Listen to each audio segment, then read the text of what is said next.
The stagecoach bucked one last time, throwing Evelyn hard against the worn leather of the seat before groaning to a halt. Dust, the fine, gritty soul of the Montana Territory, seeped through every crack and settled on her dark traveling dress like a second skin. Outside, a man's voice barked orders about the mail. This was it. Ash Hollow. From the coach's small window, it did not look like much. It looked like a place where things ended.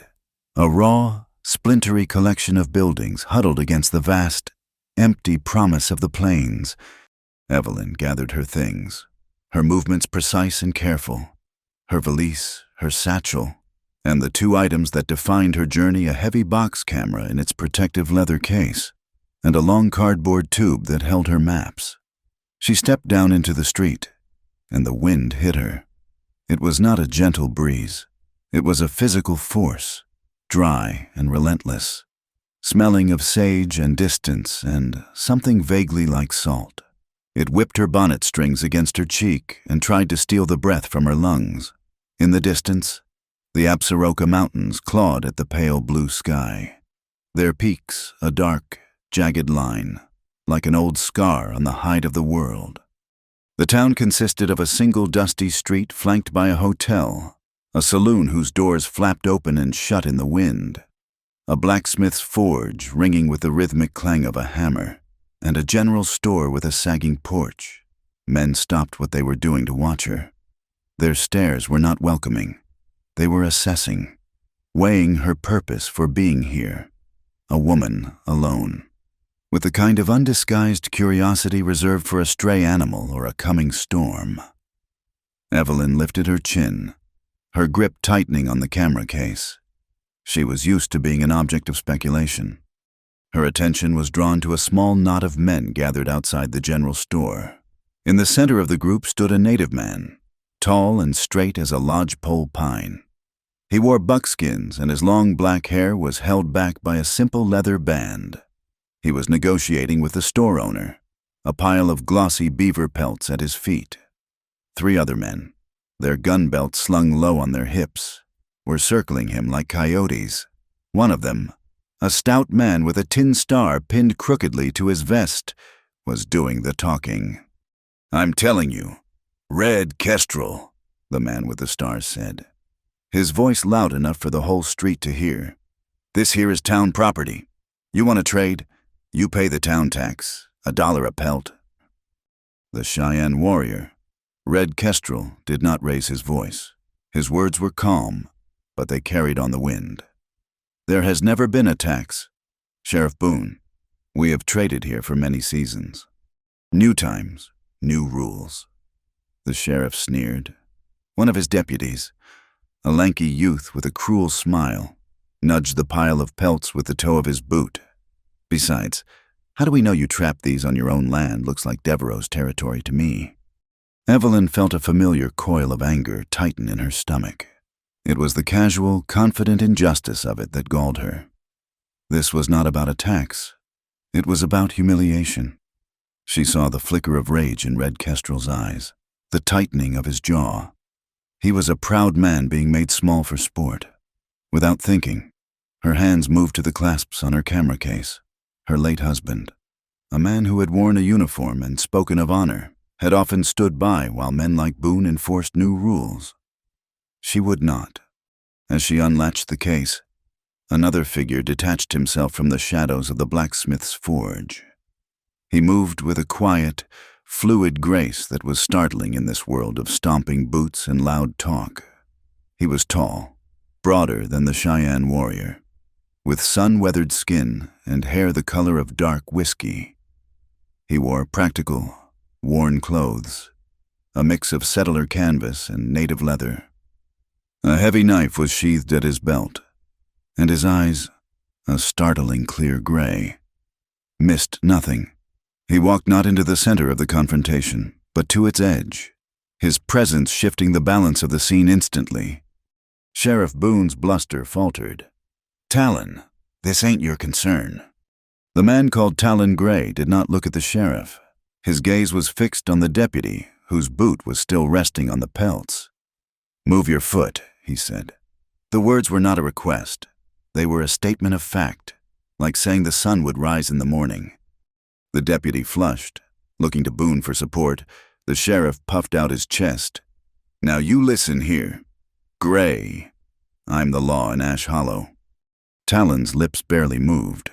The law or Silas Devereaux's errand boy? Take your pick, but either way, you move your foot. While they were focused on him, Evelyn had her camera out. It was a clumsy, slow contraption, but her hands were steady. She braced the box against her hip, uncapped the lens, and looked at the scene inverted on the ground glass. The composition was perfect. A story in a single frame. The rigid dignity of Red Kestrel, the swaggering arrogance of the sheriff, the simmering violence of his men. And in the background, almost out of focus, a wooden stake driven into the ground, a surveyor's post, marking a lot line. Near it, one of the sheriff's men, a man with a hard face and a derby hat who did not look like a local deputy, glanced her way. She squeezed the bulb, the shutter making a soft, definitive click. The sound was small, but in the sudden quiet, it was as loud as a gunshot. Every head turned towards her. The man in the derby hat squinted, his eyes narrowing. Talon Gray used the distraction. In a movement so fast it was a blur, he crossed the space between them and shoved the lanky deputy backward. The boy stumbled, tripping over his own feet and landing hard in the dust. Talon turned his cool gray eyes on Boone. Your business here is done. For a moment, Boone looked like he might draw his weapon. The air crackled with tension, but something in Talon's stillness, in the absolute certainty in his eyes, made the sheriff think better of it. He spat a wad of tobacco juice near Talon's feet. This ain't over, half-breed. He jerked his head at his men. Let's go. The man in the derby hat gave Evelyn one last, long look before following the others into the saloon. Red Kestrel gathered his pelts, gave Talon a short, solemn nod, and disappeared down an alleyway. The show was over. Talon Gray turned to face her. His expression was unreadable, his gaze sweeping over her, taking in her city dress, the sturdy tube under her arm, and the camera she still held. You might have just bought yourself a whole heap of trouble, ma'am, he said. His voice was a low rumble, like rocks shifting deep in the earth. Trouble seems to find this place whether I am here or not, Evelyn replied, her own voice steadier than she felt. He took a step closer, his eyes lingering on the cardboard tube. What's in the tube? Maps. One of the onlookers, a man who had been watching from the porch of the general store, chimed in. She must be the one Devereaux is waiting on. The new clerk from the land office. Talon's face hardened. A flicker of suspicion, of deep disappointment, crossed his features.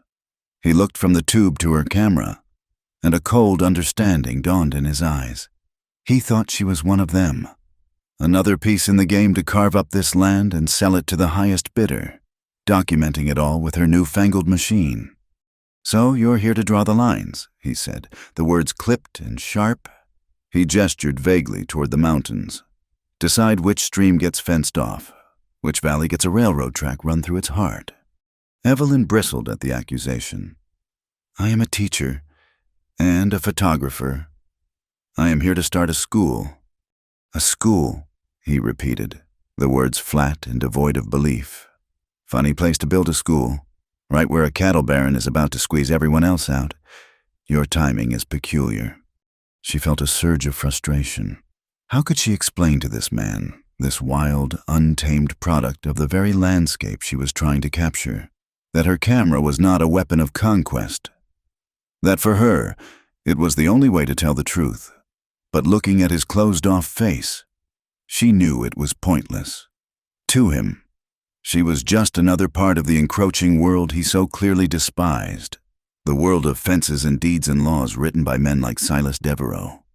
My business is my own, she said coolly, beginning to cap the lens of her camera. But I thank you for your intervention. It was effective. Effective gets you dead out here, he countered, his voice low. You should remember that, especially if you're working for Devereaux. He doesn't like witnesses." He turned and walked away without another word, his long strides eating up the dusty ground, leaving her standing alone in the street. Mrs. Murphy, the proprietor of the hotel and general store, a woman with a kind, weary face, came out onto the porch. "Don't you mind Talon Gray," she said softly. "His heart is in the right place, but he's caught between two worlds and trusts neither. Come on inside. Dear, you look like you could use a cool drink of water and a room without a layer of dust on everything." Later that evening, in the quiet of her small, clean room, Evelyn set up her developing chemicals. The smell of vinegar and silver nitrate filled the air, a familiar comfort. By the dim red light of a safe-light lantern, she carefully slid the glass plate from the camera into the first tray.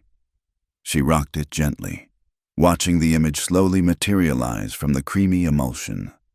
First, the sharp lines of the buildings appeared, then the stark figures of the men. Red Kestrel, proud and defiant, Boone, bloated with false authority. And there, on the edge of the frame, the hard-faced man in the derby hat, his features sharp and clear. And behind him, the object she had barely noticed at the time, the surveyor's stake. It was a simple piece of wood, but it was a declaration of ownership, a nail being driven into the open palm of the prairie. She had captured it. She had a piece of the truth on a piece of glass. A distant whistle echoed across the plains, the lonely cry of the evening train. The iron beast, Silas Devereaux's beast, slicing through the darkness, bringing more people, more rules, more fences. It was the sound of the future, and to Evelyn, it sounded like a threat. She dried the plate and held it up to the lamplight. The faces stared back at her, frozen in their moment of conflict. She thought of Talon Gray's accusation. Maybe he was right. Maybe she was just drawing lines, in her own way. Putting the photograph aside, she finally unrolled the large map from its tube. It was a government survey of the territory, a detailed grid of squares and sections laid over the wild, flowing lines of the rivers and mountains. She had bought it back east to understand the lay of the land where she planned to build her school. Her finger traced the winding path of a river labeled Grizzly Fork. She remembered the name from her research. It was a sheltered, well-watered valley, a traditional seasonal camp for the Cheyenne. Then her blood ran cold. She took a small, folded piece of paper from her satchel. It was a cruder drawing, a plat map she had been given by a disgruntled clerk in the territorial office, a man who believed Devereaux was cheating him. He had called it Devereaux's private dream. On this map, the area around Grizzly Fork was not an open valley. It was neatly sectioned into dozens of small, numbered parcels, each one marked with a tiny X, like the X on the surveyor's stake she had seen, like the one she had captured in her photograph. The land was already sold, at least on paper. The stakes were already in the ground. The Cheyenne just did not know it yet, and she, Evelyn Hart, teacher and photographer, was standing right in the middle of it, holding the proof. Talon Gray's words came back to her. He doesn't like witnesses. The wind howled outside her window, rattling the glass, and for the first time since arriving, Evelyn felt a profound and terrifying chill. The air in Ash Hollow grew thick with a forced festivity. Flyers, printed on cheap paper, appeared tacked to the hotel porch and the livery wall, announcing a public land auction. Silas Devereaux, whose name was spoken in whispers and whose influence was felt like a change in barometric pressure, had arrived on his private rail car and was promising opportunity. He was opening up prime grazing parcels along the territory line, parcels that had been, until now, designated as open range for the small ranchers and homesteaders clinging to the edges of the vast plain. It was a spark of hope in a hardscrabble existence. Evelyn Hart watched the town's mood shift from the window of her hotel room. She knew what those parcels really were. They were the neatly drawn squares on Devereaux's private map. The land surrounding Grizzly Fork. The auction was a sham, a piece of theater to grant a veneer of legality to his theft. The wooden stakes she had seen were not markers of opportunity. They were tombstones for a way of life. The day of the auction was unnaturally bright. The sun beating down on the crowd gathered in front of the half-finished railroad depot. Silas Devereaux stood on a platform of raw lumber, a man whose expensive suit and polished boots were an affront to the dusty landscape. He was handsome in a predatory way, with a politician's smile that never reached his cold, calculating eyes. Sheriff Boone stood beside him, looking important. Devereaux spoke of progress, of taming the wilderness, of the great iron horse that would connect them all to prosperity. His voice was smooth and persuasive. He unrolled a large, new map, pointing to freshly drawn lines that shifted the boundaries of the open range by a good 2 miles, swallowing up the fertile banks of Cottonwood Creek. A murmur of confusion and protest rippled through the crowd. Men who had watered their small herds at that creek for years now found their homesteads on the wrong side of a line. "This ain't right," a farmer named Miller shouted, his face red with sun and anger. "My deed says I have creek access. That new stake is on my land." Devereaux's smile tightened. He looked to Sheriff Boone. "The territorial surveyor has ratified these boundaries. My good man, progress requires adjustments. All titles will be duly recorded and respected, on the correct side of the line." It was then the trap was sprung. Boone stepped forward, holding a piece of paper. "Jedediah Miller, your plot, being now inside the Devereaux ranching allotment, is subject to his prior claim. You are hereby given notice of eviction." The crowd went silent. This was not an auction, it was a public execution. Miller's wife gasped, her hand flying to her mouth. They were being made an example. Evelyn felt the ghost of her husband at her shoulder, his voice counseling prudence, telling her to stay out of it, to not make waves. He had said that 100 times as he signed documents that stripped tribes of their lands, always insisting it was for the greater good, for the sake of order. She had stayed silent then, and the silence had corroded a part of her soul. She would not stay silent now. She slipped from the crowd, her camera case bumping against her leg, and began the long walk to the Miller homestead. She arrived to find the raw, ugly reality of Devereaux's progress. Boone and 2 of his men, including the hard-faced man in the derby hat she now knew was a Pinkerton agent named Kane, were pulling the family's meager possessions from their sod house. Mrs. Miller was weeping, trying to hold on to a wooden rocking chair. Their son, a boy of about 10, was trying to calm their only horse as it shied nervously from the commotion. "You can't just throw us out, Mr. Miller pleaded. "Everything we have is here." "You have 1 hour to be off this land," Boone said, his face impassive. "It's the law." Evelyn set down her case. Her hands were shaking, but she forced them to be still. She assembled the camera on its tripod, her movements deliberate. The men stopped what they were doing and stared at her. "What do you think you're doing?" Kane asked, his voice a low threat. "My job," Evelyn said, pulling the dark cloth over her head. The world inverted, a small, perfect picture of cruelty. She saw Mrs. Miller's despairing face, the raw gash in the earth where a new fence post was being driven, the glint of the sun on Boone's tin star. She focused the lens. "I'm a photographer. I am documenting a historical event in Ash Hollow." The click of the shutter was a small act of rebellion. It declared, "I see this! This is real! This is happening!" Kane took a step toward her, but Boone held him back, a flicker of uncertainty in his eyes. He had never encountered this before. Guns, he understood. Laws, when they suited him, he understood.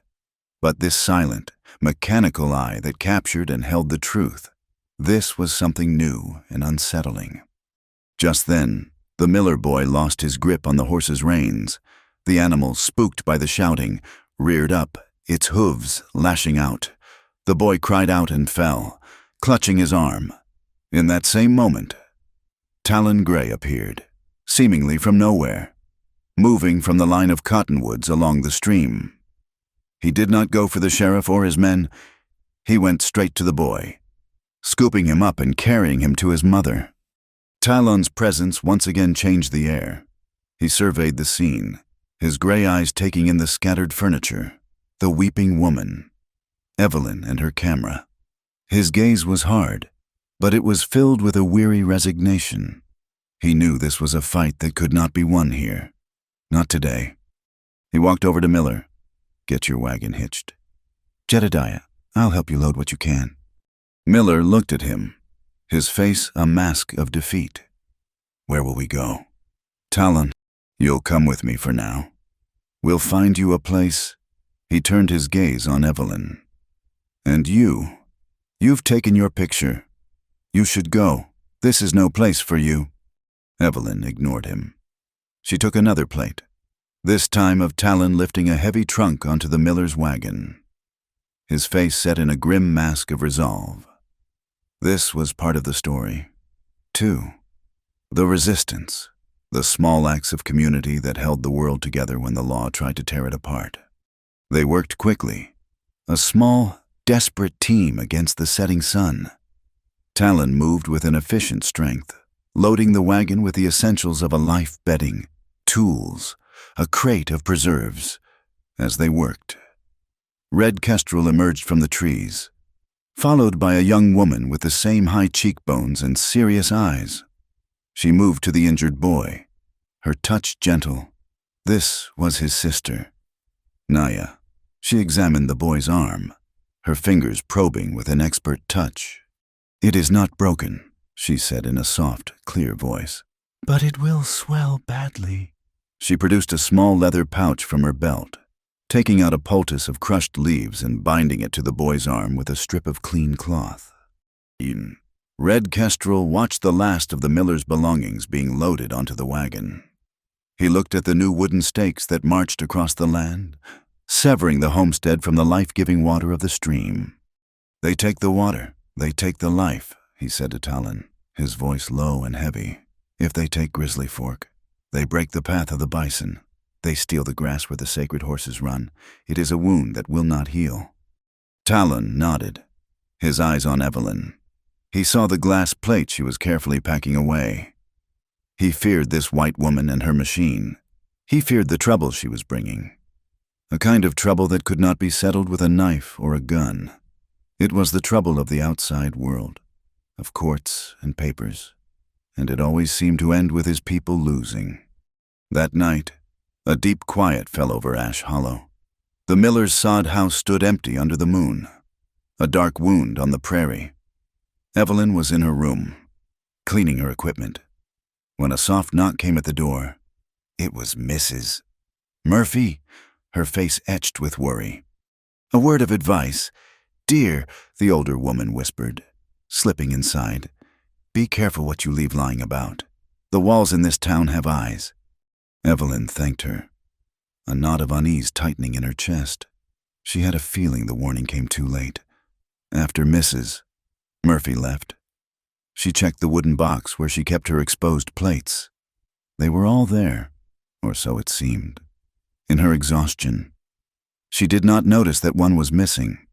Not the first one, of Cain and the surveyor's stake, but the newest one, the one showing Boone overseeing the eviction, miles away, at the abandoned Miller homestead. Talon Gray moved through the shadows. He had brought the Millers to a temporary camp near the Cheyenne, but something had nagged at him.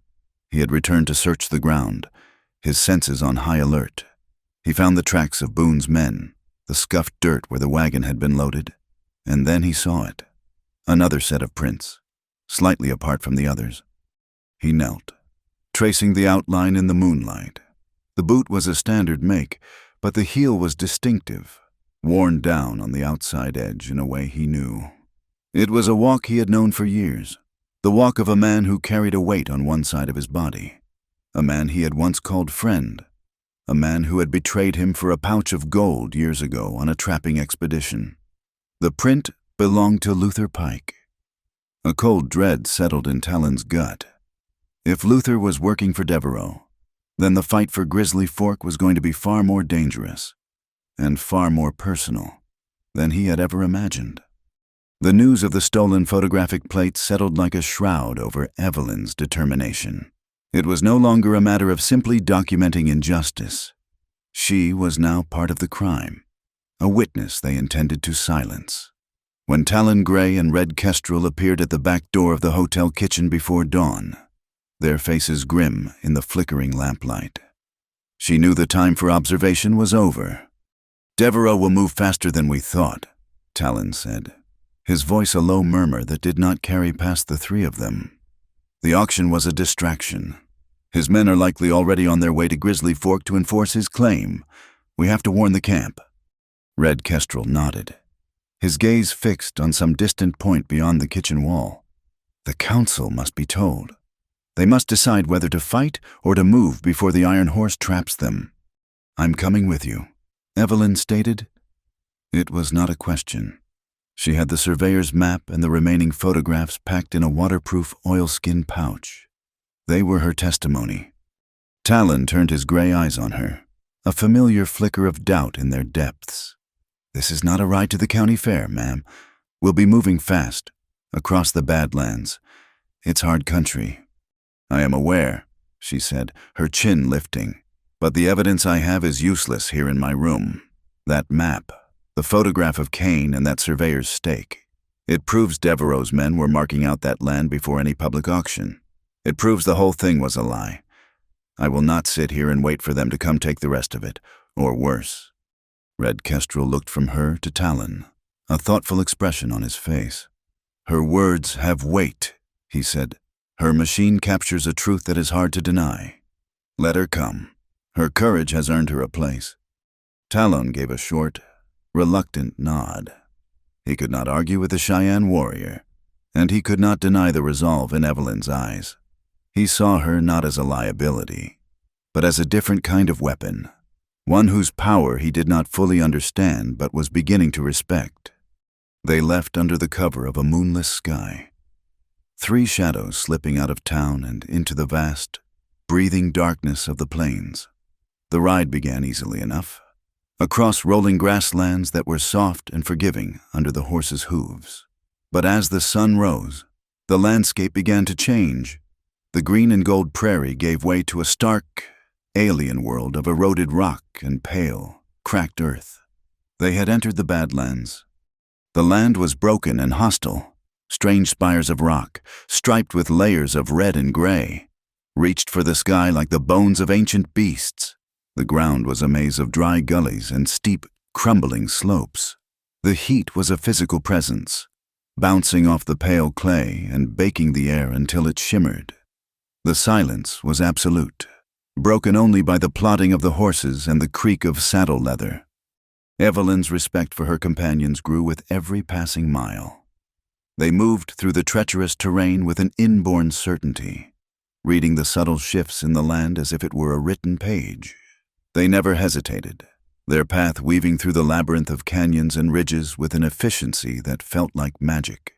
Evelyn, an accomplished rider by Eastern standards, felt clumsy and slow. Her body ached, her skin was raw from the sun and wind, and a fine layer of alkaline dust coated her throat and lungs.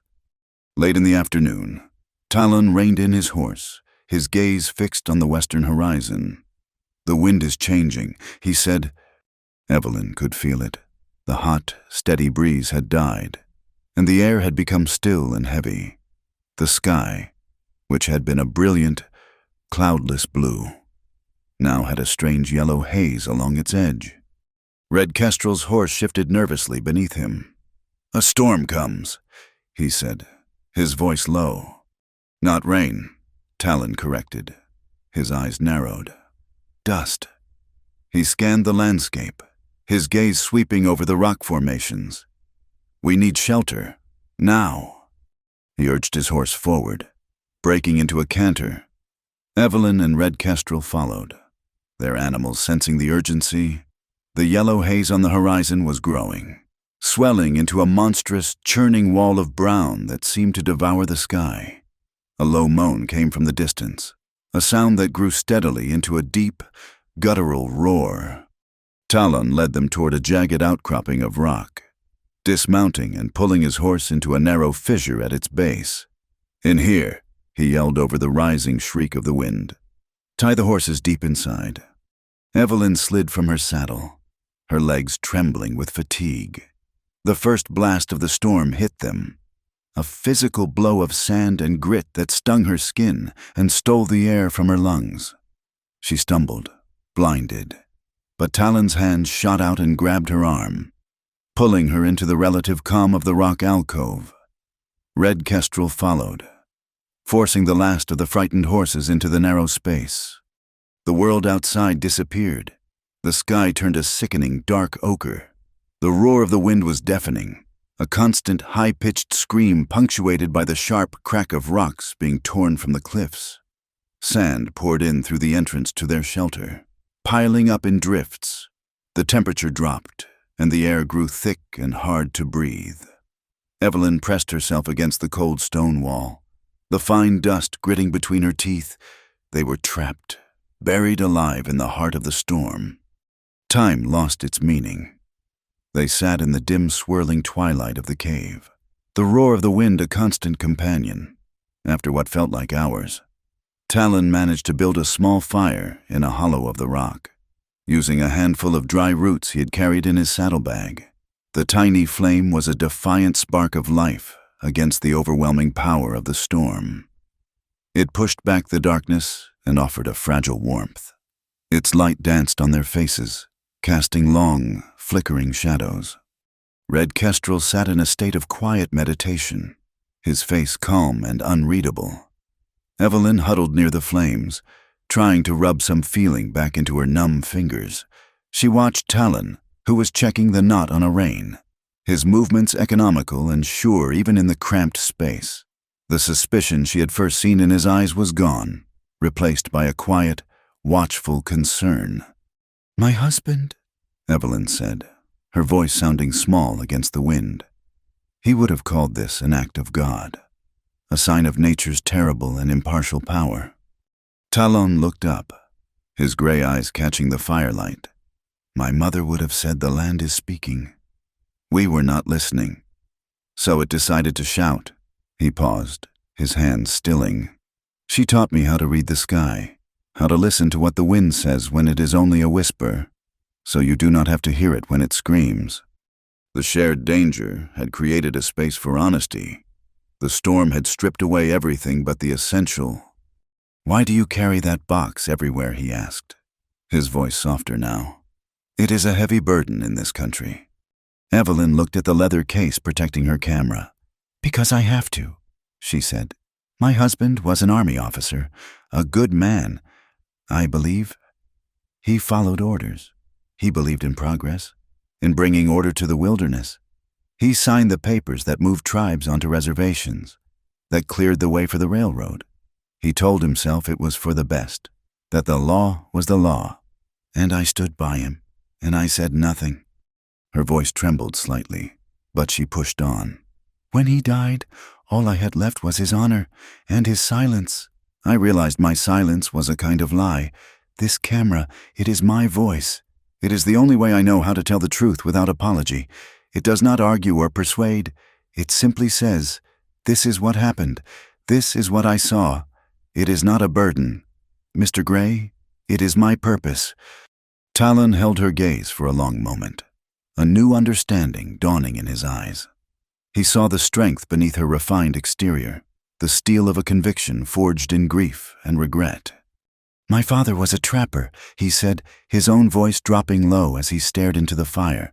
"An Irishman with a restless heart. He came here for the beaver, but he found my mother. She was Blackfeet. She taught him the ways of this land, and he gave her a son who did not belong to either of her worlds. He poked the fire with a stick, sending a shower of sparks into the gloom. He smelled of whiskey and pine smoke. He would stay for a season. Then the restlessness would take him, and he would disappear into the mountains. One spring, he did not come back. He fell silent, the weight of that long-ago abandonment filling the small space. I am not my father's son, and I am not my mother's son. I live between the fences and the freelance. I trust neither. That is why I fight for Red Kestrel's people. Their world is the only one that has ever made sense to me. In that small, firelit cave, with the world roaring outside, Evelyn Hart and Talon Gray saw each other for the first time, the teacher from the East and the mountain man of mixed blood. They were both outsiders, both trying to navigate a world of shifting lines and broken promises, armed with their own truths. A fragile thread of trust, spun from shared hardship and painful honesty, now connected them.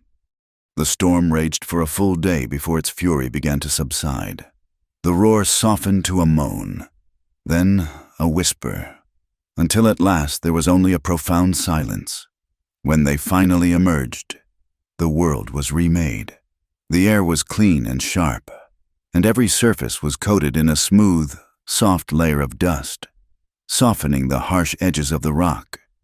They stood on a high ridge, looking out over the transformed landscape. Below them, a wide, shallow valley stretched out, a place that had been hidden from their path before, and in that valley was a river of brown. A massive herd of cattle, thousands of them, was being pushed through the canyon by a dozen riders.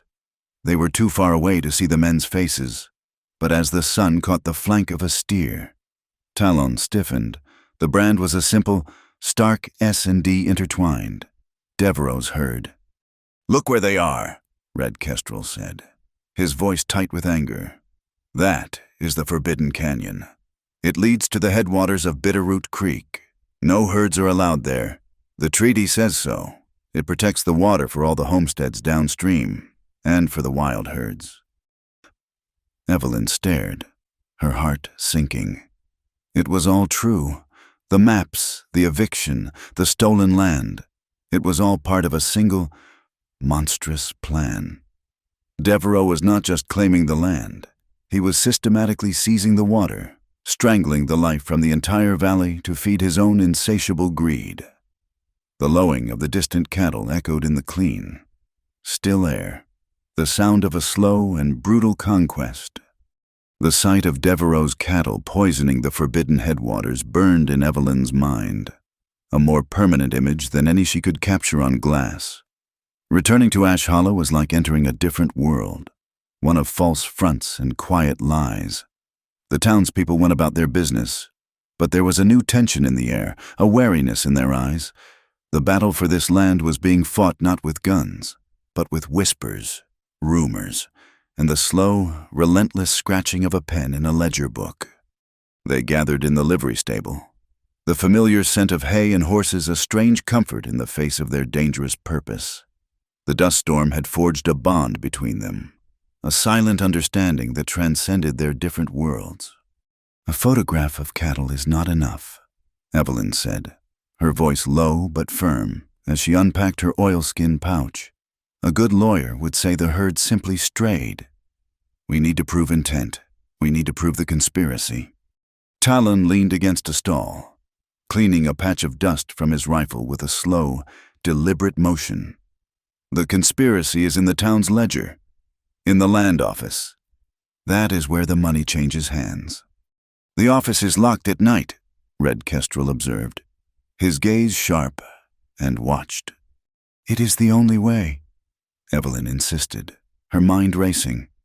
She could see the page in her mind's eye, a neat grid of names and numbers, the devil's arithmetic of Devereaux's greed. There will be a record of payments to Boone, payoffs to the surveyor. If I can photograph that page, we will have him. We will have proof of bribery and fraud that no court can ignore." Talon stopped cleaning his rifle. He looked at her, and for the first time, he saw not a fragile woman from the East, but a fighter with weapons he was only beginning to understand. The idea was audacious, reckless, and absolutely necessary. He felt a reluctant surge of admiration, quickly followed by a cold knot of fear for her safety.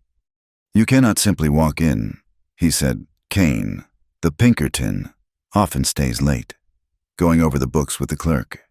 "Then we will have to make sure he is not there," Evelyn replied, her gaze unwavering. "We will need a distraction, a big one." Talon's mind began to work. his wilderness honed instincts adapting to this new kind of hunt. He thought of the town's layout, its rhythms, its vulnerabilities. "The fire bell," he said slowly. "It hangs on a post outside the sheriff's office. The rope is old and frayed. If someone were to give it a strong pull, the rope might just snap, sending the bell clattering to the ground. It would make a sound like the whole world was ending. Everyone, including Kane and the sheriff, would come running to see the fire." A plan, desperate and fragile, began to take shape in the dusty air of the stable. Red Kestrel would be the lookout. Positioned in the alleyway with a clear view of both the land office and the fire bell, Talon would create the diversion. And Evelyn, in the few precious minutes of chaos, would have to break into the office, find the ledger, and capture the truth on a plate of glass. Night fell heavy and starless. A new shipment of supplies had arrived for the general store, and spools of a new and vicious kind of fencing lay near the loading dock. Barbed wire. Evelyn touched one of the sharp points as she passed. It felt like the land itself was being prepared for crucifixion. She waited in the shadows behind the land office, her camera and a pouch of magnesium flash powder clutched in her hands. Her heart beat a frantic rhythm against her ribs. She was a teacher, a woman who believed in rules and the power of reasoned argument. Yet here she was, about to commit a crime in the name of a justice the law refused to deliver. A low whistle, mimicking the call of a night bird, came from the alley. It was Red Kestrel's signal. All was quiet. It was time. A few moments later, a loud, jarring crash of metal echoed through the town, followed by a frantic, discordant clanging. Men shouted. Doors slammed open. The diversion had begun. Evelyn did not hesitate. She ran to the side window of the land office. Using a small pry bar Talon had given her to force the lock. The wood groaned in protest, a sound that seemed impossibly loud in the sudden silence that followed the bell's fall. She scrambled inside, her dress catching on a splinter. The office smelled of stale cigar smoke, ink, and dry paper. A single lamp cast a low glow on the clerk's desk, and there it was, the ledger, a thick, leather-bound book, lying open as if waiting for her. Her hands trembled as she set up the small, portable tripod on the desk. Every second felt like an hour. She could hear the shouts outside growing closer as the townspeople realized there was no fire. She focused the lens on the open page, her eyes scanning the neat columns of script. It was all there. Payments from the Devereaux Land and Cattle Company to Sheriff Boone, listed as security consultations. A large sum paid to the territorial surveyor for boundary clarifications. It was a meticulous record of the valley's ruin. She uncapped the lens, held up the small pouch of magnesium powder, and squeezed the shutter bulb as she ignited the flash. A brilliant, silent explosion of white light filled the room, momentarily blinding her. The image was captured. The acrid smell of burnt powder filled her nostrils. She quickly packed her equipment, her fingers fumbling in her haste. She had to get out. Talon slipped away from the chaotic scene around the fallen fire bell, melting back into the shadows he knew so well. He was cutting through the narrow space between the blacksmith's and the saloon when a figure stepped out, blocking his path. "Quite a commotion," Luther Pike said, a lazy smile playing on his lips. A lit cigarillo glowed in the dark. "You always did know how to make an entrance, Talon." Talon stopped, his body going still, his hand resting near the knife at his belt. "What do you want?" "Luther, I want to talk sense to an old friend." Luther took a drag from his cigarillo, the glowing tip illuminating his sharp, opportunistic features. "Look at you, living in the dirt, playing nursemaid to a bunch of sodbusters and lost natives. It's beneath you. Silas Devereaux, he understands men like us. He pays well. There's a place for you on his crew. A good place. A man who knows how to handle himself. Who knows this land is valuable." "My place is here," Talon said, his voice flat and cold. "Not with men who fence the water and starve out good people." Luther laughed, a short, humorless sound. Pride is a cold blanket in a shallow grave. My friend, Devereaux owns this valley, from the rivers to the peaks. He owns the law. He owns the railroad. He owns the future. You can either stand with him or be buried under him. It's your choice. He took one last puff and flicked the cigarillo to the ground, where it died in a shower of sparks. Think about it, but don't think for too long. He brushed past Talon and disappeared into the saloon, back in the safety of her hotel room. Evelyn worked by the dim red glow of her darkroom lantern. She watched the image emerge on the wet glass plate, a ghost materializing from the ether, the spidery script, the damning numbers, the clear, undeniable signatures. It was truth, made solid and permanent, slow, but enduring. She felt a wave of triumph, sharp and clean. They had done it. The feeling did not last. The next afternoon, as a fragile peace settled back over the town, a commotion erupted in the main street. Evelyn looked out her window to see Sheriff Boone and 2 deputies cornering Naya near the general store. She was returning from the hills, a leather pouch of herbs in her hand, having just delivered a remedy to the Miller boy. "What is the meaning of this?" Naya asked, her voice calm but her eyes flashing with defiance. "We have a complaint," Boone said, enjoying his authority, "that you're peddling heathen medicine, stirring up trouble. For all we know, it's poison." He nodded to his men, who grabbed her arms. Naya did not struggle, but her dignity was a shield. "These are the plants of my mother, and her mother before her. They are for healing." From the far end of the street, Red Kestrel saw them. He had been coming into town for supplies.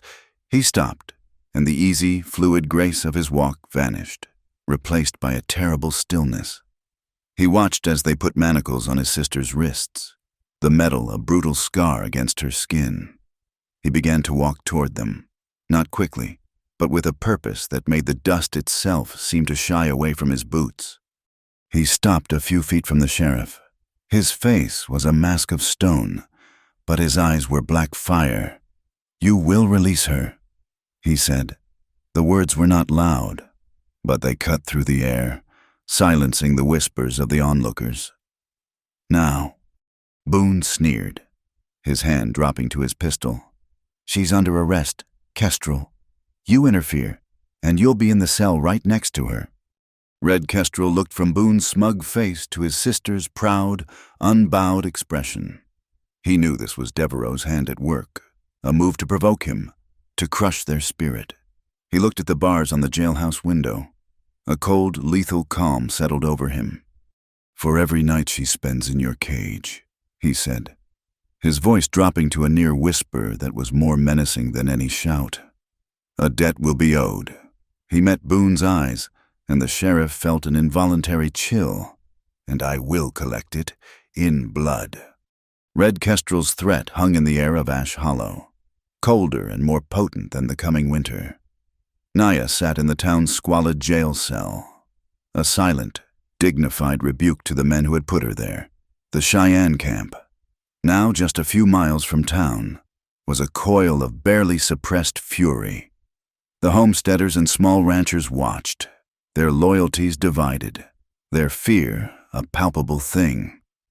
Every day the tension stretched thinner, a wire humming with the promise of violence. Then the sky began to weep. A slow, cold drizzle started in the afternoon, turning the dust of the street into a thick, greedy mud. By nightfall, the drizzle had become a driving rain, lashing against the windows of the hotel and turning the world outside into a churning, lightless void. Thunder grumbled in the distant Apsarokas, a low, angry monologue that grew steadily closer. It was in the heart of this storm that Silas Devereaux made his next move. Under the cover of the deluge, his men began pushing a large herd of cattle, the same one from the Forbidden Canyon, toward Grizzly Fork. Their plan was brutal in its simplicity. Use the storm as cover to drive the herd directly onto the Cheyenne lands, physically occupying the territory and daring anyone to move them. It was an invasion disguised as a cattle drive. The cowboys, miserable and soaked, pushed the animals too hard. The cattle, already skittish from being driven through the storm, grew more agitated with every crack of lightning and clap of thunder. They were a river of muscle and horn, flowing down the long, treacherous incline of Grizzly Slope, a steep pass that opened directly into the valley where the Cheyenne camp was pitched. The first warning was not a sound, but a vibration, a deep, rhythmic tremor in the earth, felt first by the horses in the camp, then by the people. It grew stronger, a subterranean heartbeat that was quickly overtaken by a low, terrifying roar. It was not the sound of thunder. It was the sound of 1,000 panicked hooves. Talon and Red Kestrel were checking the tethers on the horses when the sound reached them. They exchanged a single, stark look of understanding. Stampede, and it was coming straight for them. "The slope!" Talon yelled over the wind. "They're driving them down the slope!" Red Kestrel was already sprinting toward the center of the camp, his voice a sharp, commanding cry that cut through the storm's howl, shouting orders in Cheyenne to rouse the sleeping families. The camp was in the worst possible place, in a low basin where the flood of cattle would be funneled directly through their lodges. Evelyn, who had been conferring with Talon about the ledger photograph, felt a surge of pure, cold terror. She saw the faces of the children, the slow movements of the elders. They would be trampled. Without a second thought, she ran for her horse, her skirts catching in the thick mud. Talon was already mounted, his face a mask of fierce concentration. "Ride to the south edge of the camp," he shouted to her, his voice barely audible. "Get the women and children moving to higher ground. Do not stop for anything. I'll try to turn the leaders." He spurred his horse and galloped into the darkness, a lone rider charging toward a tidal wave of flesh and bone. Evelyn did not hesitate. She swung herself into the saddle, her fear transformed into a white-hot resolve. She was no longer an observer. She was in the heart of it. She rode through the frantic camp, her voice adding to the chorus of shouts. She reached down, pulling a small boy who had fallen in the mud up onto her saddle in front of her. She guided a group of terrified women toward a rocky bluff that offered some protection, her horse slipping and sliding on the slick ground. The roar grew louder, the ground shaking so violently it was hard to stay upright. Through a flash of lightning, she saw the terrifying spectacle. A solid moving wall of cattle was pouring down the slope, their eyes wide with panic, their horns a thicket of sharpened points. And she saw Talon, a tiny figure against the massive herd, riding alongside the leaders, firing his pistol into the air, trying desperately to turn the tide, to push the river of animals just a few degrees to the north, away from the main camp. He was a master horseman, moving with the herd, a part of its terrible energy. But he was only one man. The herd was too big, too crazed with fear. For every animal he managed to turn. 3 more surged forward, driven by the crushing weight of the thousands behind them. Then another figure appeared, higher up the slope. Red Kestrel. He was not trying to fight the herd. He was riding ahead of it, a torch in his hand. The flame sputtered in the rain, but it held. He galloped toward a narrow cleft in the rock wall of the valley, a game trail that was barely visible in the darkness. He reached it, dismounted, and began frantically working with something at the entrance to the gorge. Evelyn deposited the small boy with his mother on the bluff and turned her horse back toward the chaos, looking for anyone else left behind. She saw Talon's horse go down, its leg buckling in a patch of soft mud. Talon was thrown clear, landing hard and rolling away from the crushing hooves just in time. He came up on one knee, his face streaked with mud, his expression grim as he saw the unstoppable herd bearing down on the last of the lodges. At that moment, a bright, unwavering light flared to life at the mouth of the narrow gorge. Red Kestrel had ignited a bundle of deer tallow and cattail fluff, creating a beacon that cut through the rain and darkness. The led steers, their eyes fixed on the strange, steady light, swerved toward it, seeking an escape from the chaos behind them. One after another, they plunged into the narrow passage. The rest of the herd followed. The massive river of cattle diverted at the last possible second, pouring harmlessly through the gorge and out onto the open plains beyond. The roar subsided, replaced by the sound of the wind, the rain, and the gasping breaths of the survivors. The camp was saved. They were soaked, terrified, and surrounded by a sea of mud, but they were alive. In the exhausted gray light of dawn, the cost of the stampede became clear. Lodges were trampled, supplies ruined, but the human toll was small, thanks to their desperate efforts. Among the debris, however, were items that did not belong to the Cheyenne.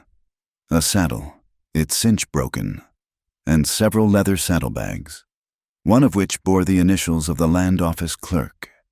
It must have been lost by one of Devereaux's men, who had likely been carrying messages or supplies. Later that morning, huddled in Mrs. Murphy's warm kitchen, Evelyn carefully opened the mud-stained saddlebag. Inside, wrapped in an oilskin cloth, was a bundle of old document survey notes, correspondence and preliminary filings related to the railroad's right-of-way from years before. She spread them out on the table, searching for anything that might further incriminate Devereaux. She was scanning a long list of supply requisitions when her breath caught in her throat.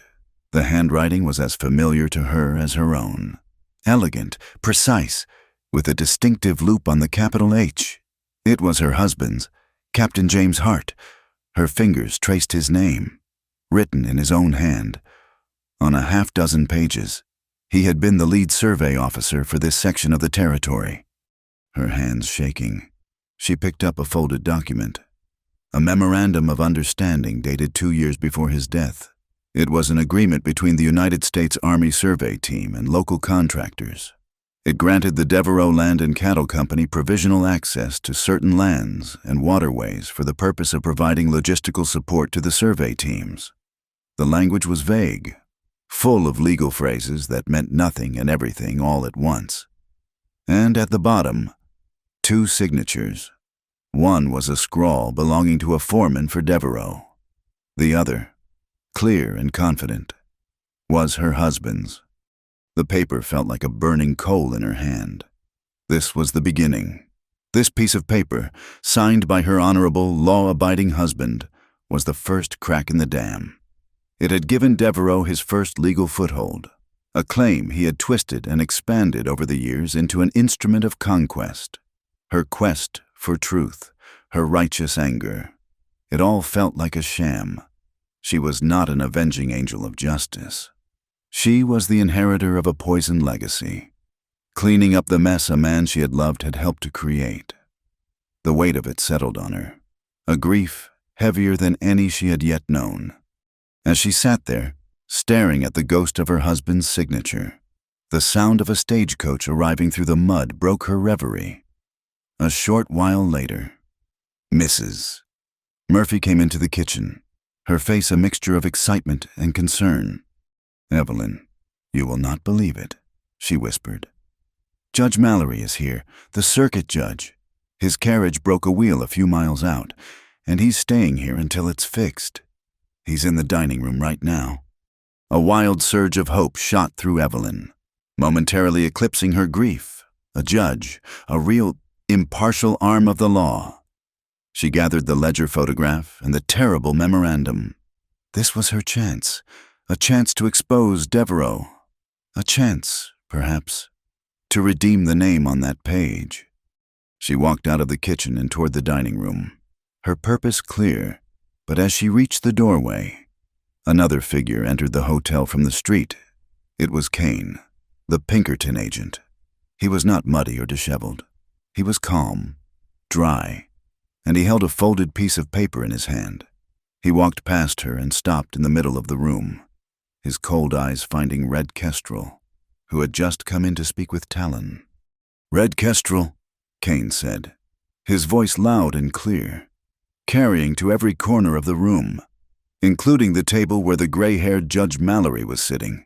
"By the authority of the Montana Territory, I have a warrant for your arrest on the charge of making threats against a peace officer and inciting public violence." He held out the paper. A seal of officialdom at its bottom, a shield for the lawlessness it represented. The air in the hotel dining room went thin and sharp. Judge Mallory, a man accustomed to the predictable rhythms of courtroom procedure, placed his fork down with a quiet click. His gaze shifted from Kane's impassive face to Red Kestrel's rigid form, a flicker of judicial curiosity in his eyes, before the judge could speak. Sheriff Boone strode into the room, bringing the smell of wet wool and smug authority with him. "Well now," Boone began, his eyes ignoring the judge and locking onto Talon and Evelyn. "Looks like we have ourselves a situation."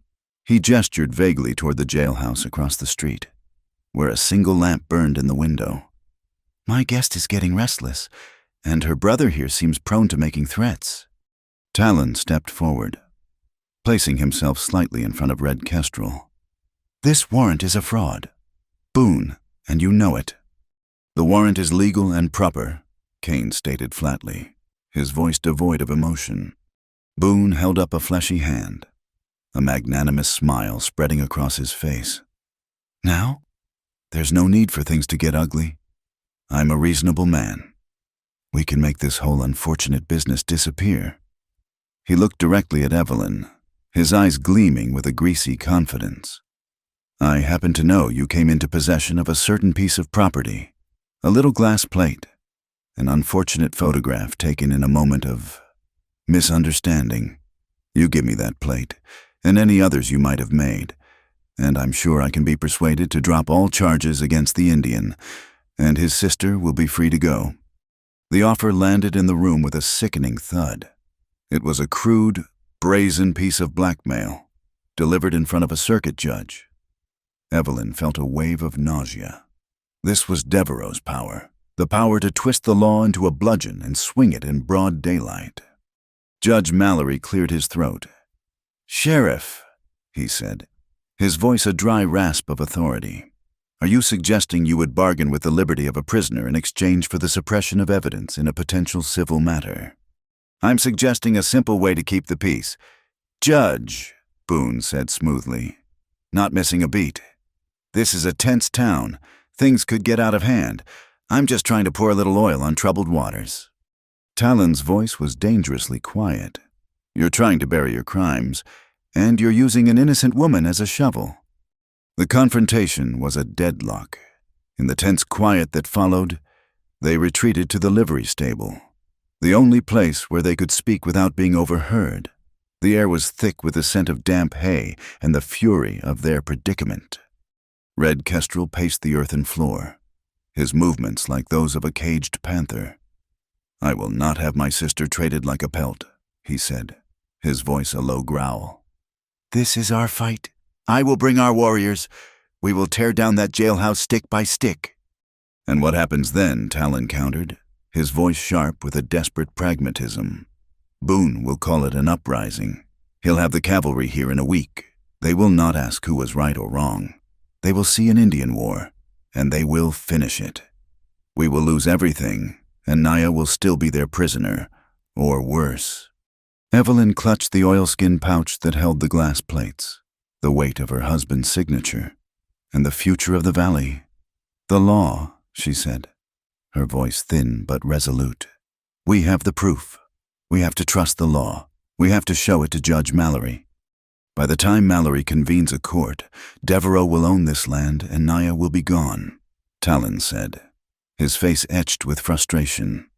"Boone doesn't want a trial. He wants that plate. He wants it now." They were trapped. Every path led to disaster, a moral and strategic checkmate. Talon stopped pacing and stood still, his gaze fixed on the rough-hewn timber of the stable wall. A terrible, simple solution was forming in his mind, a move that sacrificed one piece to save the rest of the board. "We'll make the trade," he said quietly. Evelyn and Red Kestrel stared at him. "No," Red Kestrel said. "The word a blade." "Not for the photograph," Talon clarified, turning to face them.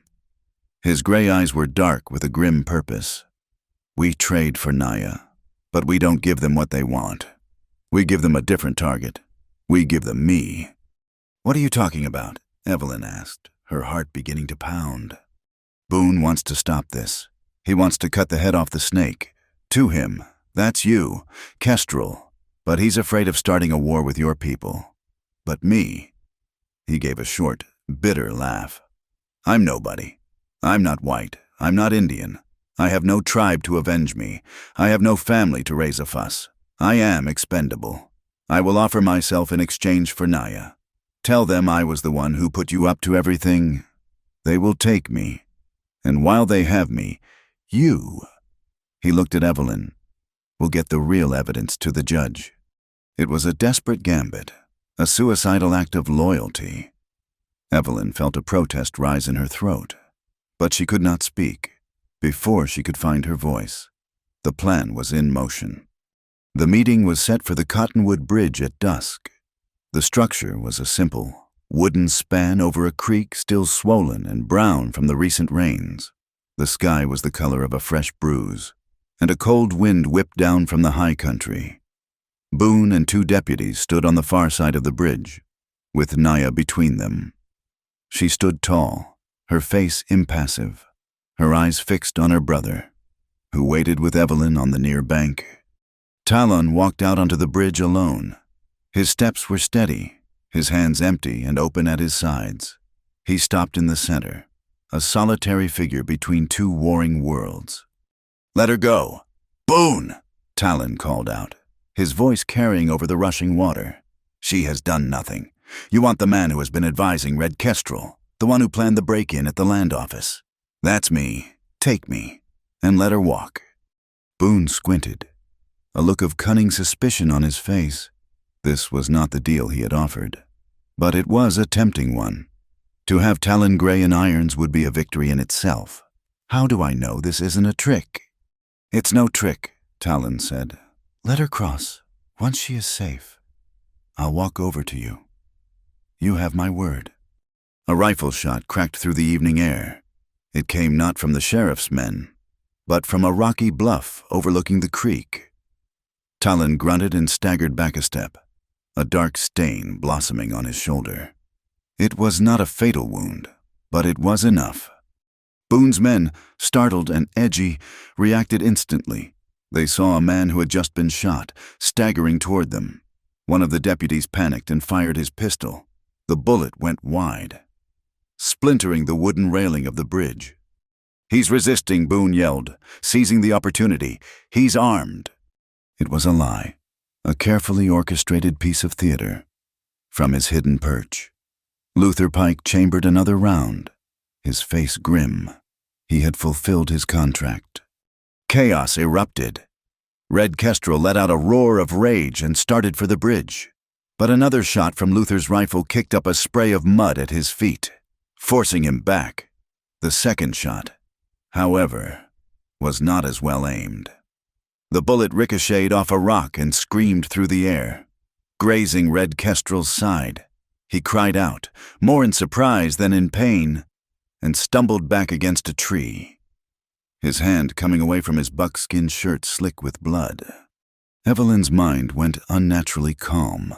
In that moment of smoke and shouting, she saw the trap for what it was. This was never about a trade. It was an ambush. They were meant to be slaughtered or captured here, on this bridge, and branded as violent criminals. Her evidence, her truth, would be buried with them. She saw Judge Mallory and a handful of townspeople, drawn by the confrontation, watching from the road. She knew she had only one chance.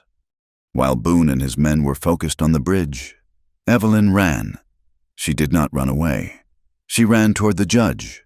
She held up the glass plate of the ledger page, a fragile, transparent sheet of truth. "Judge Mallory," she cried, her voice ringing with a desperate clarity. "This is the evidence. This is the proof of Silas Devereaux's crimes. He has bribed the sheriff. He has stolen the land. This is the Ash Hollow ledger. Look at it. Let every honest person here look at it." She held it high, the damning script and signatures visible in the fading light. A gasp went through the small crowd. They saw the familiar names, the impossible numbers. The quiet corruption of their town was suddenly on public display, held in the hands of this determined woman. Boone whirled around, his face purple with rage. "Seize her! Seize that evidence!" But Judge Mallory stepped forward, his face stern, his authority absolute. "That will be enough. Sheriff," he commanded. He turned to Evelyn. "Young woman, I am an officer of the court. You will hand that item to me. It is now under the protection of the territorial judiciary." Evelyn pushed the cold, hard glass plate into his hands, a flood of relief washing over her. She had done it. The truth was safe. Talon saw his chance. He lunged across the bridge, not at Boone, but at Naya, shoving her toward her brother. "Get him out of here," he yelled to her. "Go now!" He turned back, drawing his knife, ready to hold the bridge for as long as he could. But the tide had turned, with the judge now involved and half the town as witnesses. Boone's authority was crumbling. He hesitated, and in that moment of hesitation, Talon and Evelyn slipped away, disappearing into the thick stands of aspen that lined the creek bed, dragging the wounded red kestrel between them. They ran, scrambling up the steep hillsides, the shouts and confusion fading behind them. They did not stop until the last light had failed and the cold mountain stars glittered overhead. They found shelter in an old, abandoned line shack Talon knew of, a tiny cabin nestled in a high meadow, protected by a ring of ancient pines. Inside, Talon built a small, smokeless fire by its flickering light. Evelyn tore a strip from her petticoat and, with Naya's pouch of herbs and Talon's guidance, cleaned and bandaged Red Kestrel's wound. The bullet had only cut a shallow furrow along his ribs, painful but not life-threatening. The three of them huddled in the tiny space, fugitives under a vast, silent sky. The adrenaline faded, leaving behind a bone-deep exhaustion and the throbbing pain of their wounds. Outside, the wind whispered through the pines, a lonely, mournful sound. Inside, the fire crackled, a small, defiant flame against the encroaching darkness.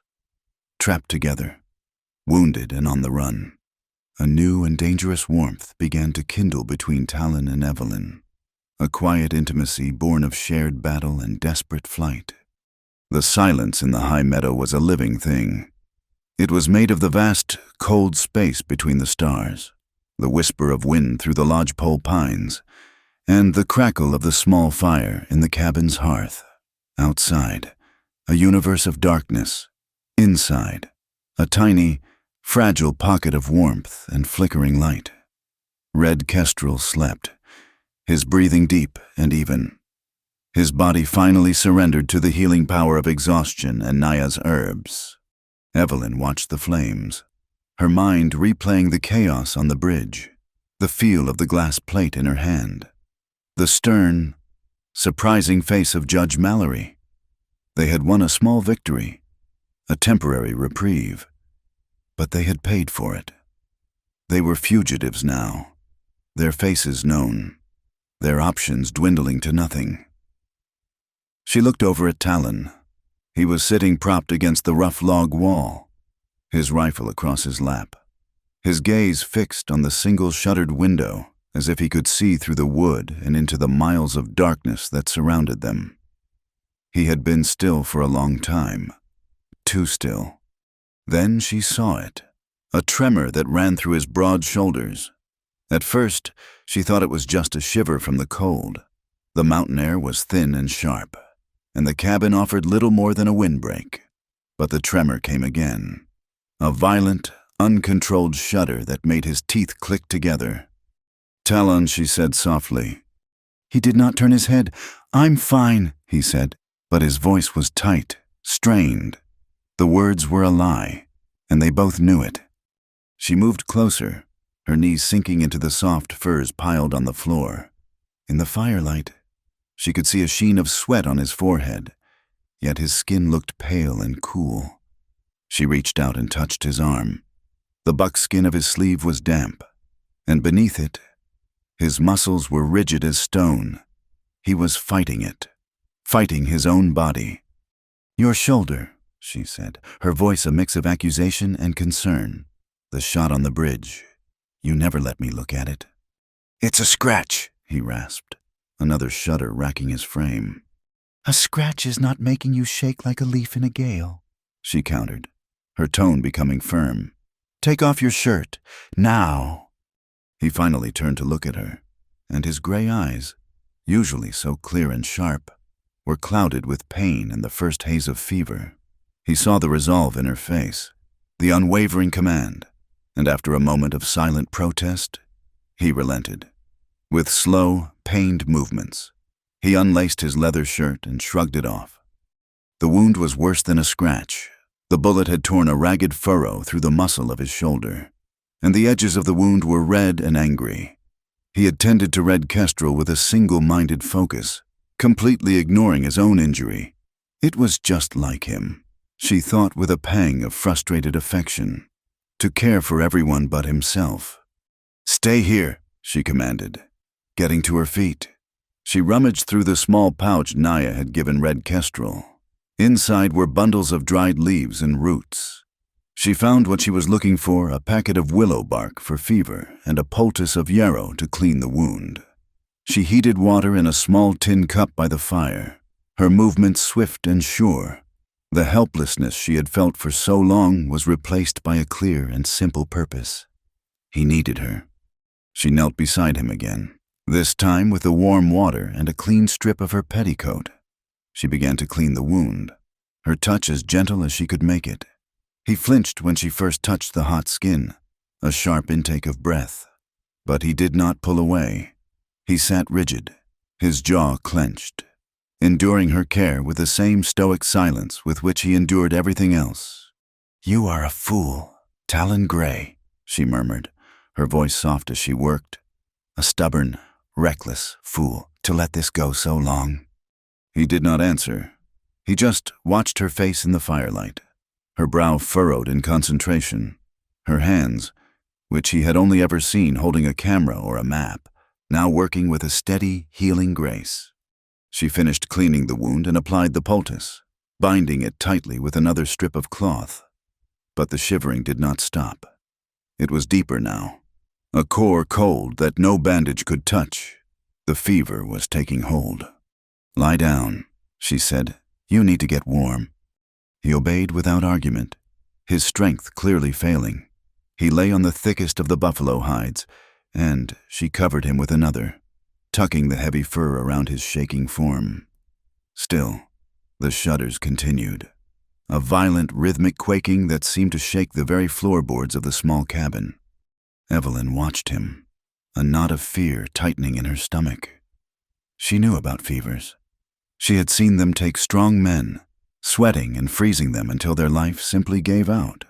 The fire was as high as she could make it. The hides were as thick as they could be, but the cold was inside him, a winter in his bones that no external heat could reach. There was only one thing left to do. The thought was terrifying, a violation of every rule of propriety she had ever known. But the alternative, to sit and watch him be consumed by the fever, was unthinkable.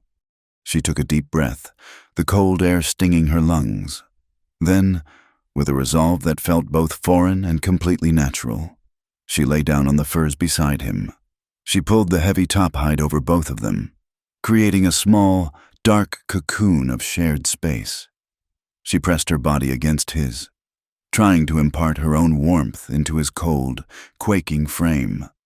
At first, he went rigid, his muscles coiling in surprise, but he was too weak to pull away.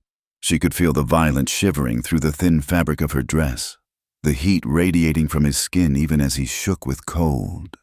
She wrapped an arm around his chest, holding him close, her chin resting on his uninjured shoulder. "Be still," she whispered, her voice a soft breath in the darkness. "Just be still. Let the fever break." For a long time, they lay like that in silence, the only sounds the fire, the wind, and the ragged rhythm of their breathing. The shivering began to subside, replaced by a dry, burning heat. The fever was peaking. He shifted, his body now radiating a furnace-like warmth. He was still for a long time, and she thought he might have fallen asleep. "I was afraid of this," he murmured, his voice a raw, feverish rasp against her ear. "This feeling." What feeling? She whispered back. "Of not being alone." He shifted his head, his face turned toward hers in the deep shadows. "My father. He left again and again, but the last time was the worst. My mother waited all summer, every sunrise. She would look to the mountains, and every sunset. A little piece of her would die. I learned then, it's better to have no one. Then no one can walk away. No one can leave a hole in you that can never be filled." His confession was a raw, unguarded thing, a truth spoken from the heart of the fever's fire. She felt the old ache of it, the boy who had learned to protect himself by never letting anyone in. "I know about holes left by people," she said, her own voice thick with memory. "My husband, James, he was a good man. He believed in the flag and the law and the straight lines he drew on his maps. He believed he was bringing civilization to a savage place. He did not see the people whose lives he was breaking. He did not see the lies he was serving." She paused, the weight of her own admission pressing down on her. "And I did not see it either. Or perhaps I chose not to. I lived in his shadow, in his certainty. And when he was gone, all that was left was the silence where his certainty used to be. And the shame. I am not just trying to find justice for this valley, Talon. I am trying to find a way to live with the truth of what I was a part of." She felt a tear slip from her eye and trace a cold path down her temple. She was no better than him. She realized he had built a wall of solitude to keep from being hurt. She had hidden behind a wall of ignorance to keep from seeing the truth. He shifted, his hand coming up to gently cup her face, his thumb brushing away the tear. His touch was hot, but the shaking had stopped. The fever was breaking. "You are not your husband," he said, his voice clearer now, the fever's edge softening. "And you are not your father?" she replied, her voice barely a whisper. She looked at him in the dim, flickering light. The lines of his face were softened by shadow, the hardness in his eyes replaced by a raw vulnerability that mirrored her own. All the barriers were gone. There was nothing left between them but the truth, and the simple, undeniable fact of their closeness. "I don't know what tomorrow will bring," she said, her voice filled with a desperate, aching honesty. "I don't know if we will live to see it, but for tonight, I choose this. I choose you, just for today, but completely." He did not speak. He simply leaned in and kissed her. It was not a gentle kiss. It was a kiss born of desperation and fear, of shared battle and the stark, stunning relief of being alive. It was a raw, hungry expression of everything they could not say, a collision of two lonely worlds that had finally found a point of contact, in the breathless space between one kiss and the next, with the firelight painting flickering patterns on the rough log walls. Evelyn's voice was a ragged whisper, a plea and a promise all in one. "Stay inside me fully," she panted.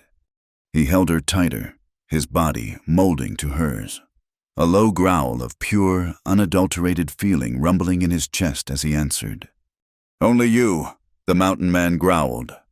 The fire in the hearth settled, a log collapsing in a soft cascade of orange embers. Outside the small shuttered window, the wind sighed through the pines, carrying with it the scent of cold stone and the vast, empty loneliness of the high country. Inside the tiny cabin, in the warm, breathing darkness under the heavy fur, there was no loneliness at all. There was only the quiet, crackling flame and the silent, solemn promise to stay. The dawn that followed their night in the high meadow was achingly beautiful, a silent rebuke to the ugliness that festered in the valley below. The air was crystalline, and the rising sun painted the eastern peaks in strokes of rose and gold. Talon's fever was gone, leaving him weak but clear-eyed. Red Kestrel's wound was a clean, stiff line of pain, but his strength was returning. In the quiet of the morning, a new and unspoken understanding flowed between the three of them. a bond forged in firelight and cemented in whispered truths. The peace was shattered by the arrival of a single Cheyenne rider, his horse lathered with sweat, his face a mask of grief and fury. He spoke in the swift, guttural language of his people, his words painting a picture of devastation. Smoke was rising from Grizzly Fork. The camp was on fire. Devereaux had not waited for the law. He had made his own. A cold, hard fury settled over Talon, eclipsing the weakness of his body.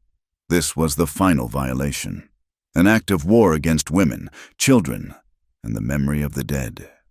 Boone would claim it was the Cheyenne who started it, a wild, savage uprising to justify bringing in the troops and wiping them out for good. "They will have planted evidence," Evelyn said, her voice shaking with a rage that was cold and sharp. Something to make it look like Red Kestrel's people attacked a white settlement first. "They will have," Red Kestrel agreed, his face carved from stone. He was already checking the cinch on his saddle. Vengeance was a hot, bitter taste in his mouth. "Revenge is what they want," Talon said, his voice cutting through the anger. "If you ride into that town with warriors, you give them the war they are trying to start. We have to be smarter. We have to fight them with the truth. But we have to do it in a way they cannot ignore." His eyes scanned the vast panorama of the valley spread below them. He saw the twin lines of the railroad track, a scar of iron running toward the horizon. "The train," he said, a new idea taking shape in his mind. "Devereaux has a logging train running twice a week, bringing timber down from the mountains for his new fences. It's scheduled for today. It has to pass over the Bitterroot Iron Bridge." The Iron Bridge was a stark monument to the New Age, a graceless skeleton of steel and rivets that spanned a deep, rock-strewn gorge. It was isolated, a choke point, a place where a train could be stopped. "The townspeople?" Evelyn said, her mind racing, picking up the thread of his plan. "The fire will draw them out. They will be watching. If we can stop that train at the bridge, in front of everyone, and prove who was behind the fire." The plan was a desperate long shot. A single arrow aimed at the heart of a leviathan, but it was the only shot they had. The scout had seen Luther Pike riding away from the fire on his distinctive bay gelding. If they could trap him, they could break him. As they rode down from the high country, the sky began to curdle. The beautiful, clear morning was a false promise. Dark, bruised-looking clouds boiled up over the mountains, and a familiar rumble of thunder echoed through the canyons.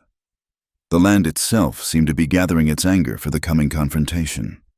By the time they reached the gorge, the storm had broken. A cold, hard rain fell in sheets, and lightning spider-webbed across the sky. The townspeople were already there, a grim, huddled mass on the near side of the bridge, their faces pale in the stormlight as they watched the pillar of black smoke rising from Grizzly Fork. Sheriff Boone was with them, his face a mask of false concern, loudly proclaiming it a senseless act of savagery. Talon, Evelyn, and Red Kestrel positioned themselves in a cluster of rocks on the far side of the chasm. The distant whistle of the train came to them on the wind, a mournful cry that grew steadily louder. As the locomotive chugged into view, its single headlamp cutting a weak yellow beam through the rain, Red Kestrel stepped out onto the tracks. He stood motionless, a solitary, defiant figure, his arms crossed over his chest. The engineer saw him and laid on the horn. A frantic, screaming blast. The train's brakes screeched, throwing sparks from the iron wheels as the heavy cars groaned to a halt just feet from where the Cheyenne warriors stood.